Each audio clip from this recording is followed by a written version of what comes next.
Breaking news చూస్తున్నాం. ఏలూరు జిల్లాలో డబ్బుల కోసం ఓ డాక్టర్ ప్రాణాలు తీస్తున్న ఘటన ఆలస్యంగా వెలుగులోకి వచ్చింది. ఏలూరుకి చెందిన ఓ డాక్టర్ వడ్డీకి తీసుకున్న డబ్బులు తిరిగి చెల్లించమని అడిగితే వారికి మత్తుమందిచ్చి చంపడం ప్రారంభించారు. అంతేకాకుండా చంపేసిన వారి వద్ద ఉన్న బంగారం, నగదును దొంగతనం చేసేవాడు.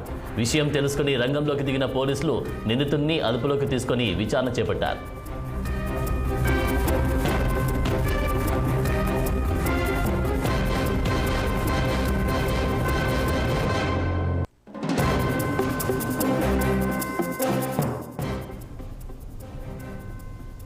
దానికి డబ్బులు ఎక్కువగా తీసుకోవడానికి కారణం ఇతను ఆన్లైన్ బెట్టింగ్, క్రికెట్ బెట్టింగ్ ఆడడం బాగా అలవాటైంది.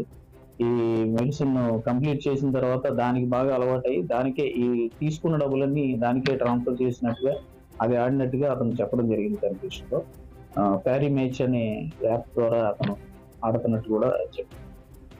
ఇది మనం నిఘా ఉంచిన అండి సెక్షన్స్ బాగా వీక్గా ఉన్నాయి. దాంట్లో ఫర్దర్ రైడ్ చేయడం కానీ, ముద్దాయిలు తీసుకురావడం కానీ, ఇవన్నిటిలోని కొంచెం సెక్షన్స్ ఇది తక్కువగానే ఉంది. తీసుకొచ్చిన అంత గ్రావిటీ ఉండక క్రైమ్ జరుగుతుంది అనిపిస్తుంది.